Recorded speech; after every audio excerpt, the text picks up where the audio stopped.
Hey, so are you back to homeschool? This is a week that we are not quite back to homeschool. We've got sick kids and we've got stuff going on, but I see the skies are gray here. I do see that it looks like we're a snow globe, because what I mean by that is that the snow is coming down. I'll show you, maybe you can see. Right outside my window. See how it's kind of starting to swirl? You can see the river down there. Really pretty. It's really pretty. But after Christmas, I feel like this is the time where hi Holly, where we turn into Slump month. I know that there's different names for this. If you have a specific name that you're familiar with, I'd love to hear what the word is. I have written about it a lot as Slump month.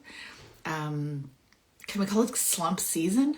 Because it is definitely a place of, or a time of our year that feels like the least exciting time of the year. I pulled out my UV light in the last few days because I'm even starting to feel this kind of like, okay, here we go. This is going to be dark and kind of dreary, but we can do things that can help to counter that. And one of the things that I think we can do is to create a plan, develop more self-awareness around our big emotions.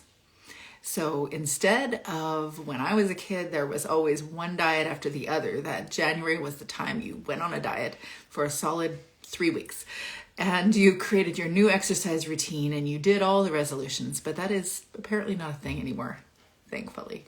It isn't my thing either. But the first use in a way to assess all different elements of my life. And one of the ones that I'm going to a few weeks is about our big emotions, because I think that this is the most important, most impactful aspect of our homeschools that we overlook. We don't look at how we're feeling and why we're feeling what we're feeling. I've been a few days about big emotions and developing self-compassion. And I am coming up with all sorts of different lists of things, different emotions that homeschool moms have. And because we're human beings, we're going to experience all the gamut of human feelings, of course. But I've heard these things. I know these things for myself as well. Boredom, especially at this time of year when we're bored of the routine. Not just the kids, us too. And we're unmotivated. We're worried that we're not doing this thing good enough. Or we feel too reactive. We feel dissatisfied. We want our kids to experience everything. We're not able to afford it or offer it, and we don't have the emotional energy to provide it. We're uncertain. For so many reasons, we can be uncertain or doubt-filled. We can feel overwhelmed. We can feel seasonal affective disorder. We can feel a sense of sadness. And that might be because of, obviously, the season shifts, but also this last year, everyone has had stories of challenge this last year. And there's just an overall sense, or at least this is my experience, this is my husband's experience, and I've heard many other people speak to this past year was in a way more challenging because collectively we're just feeling the weight of all the things that have been going on for the last few years especially. But maybe there is an actual loss or grief that we're mourning right now that has nothing to do with homeschooling. Maybe it has nothing to do with homeschooling, but we're also experiencing it and we're still trying to homeschool. Or we just feel unappreciated and unsupported, which could happen in any year. But in the last few years, I have not met anyone that has not been challenged by some sort of disconnection or break or, a lack of connection or community with other people that they had before. You can fill in the blank to all of the big emotions that you have. You could add in the comment section something that maybe I missed and you thought, well, that one was really obvious. You should definitely mention that one. But over the next few weeks, I'm going to talk about how we can assess our big emotions and how we can engage our big emotions to create a plan to address our big emotions. And if you're interested in the big emotions audit, you can find that in the link in my bio.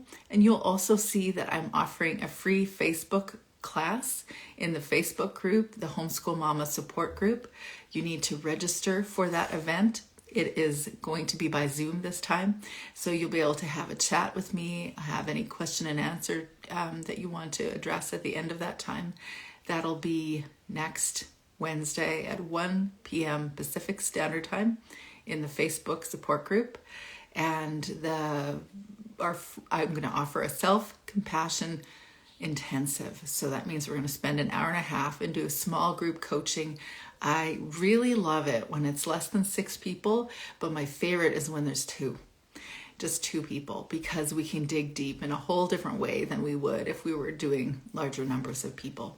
So if you're interested in creating a plan to address your big emotions using self-compassion strategies, I've never seen this on the internet before for homeschool moms.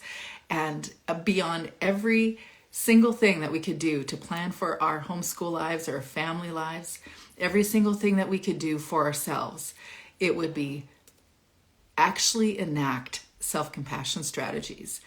Gather a few, practice a few, and recognize that you need to be nurtured right alongside your kids. So I invite you to join those activities, and I'd love to hear from you.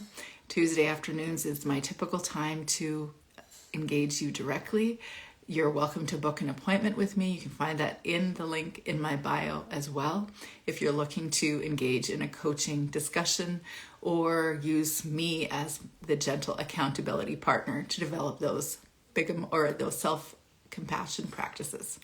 Okay, I hope you have a really great week back. We'll talk to you soon.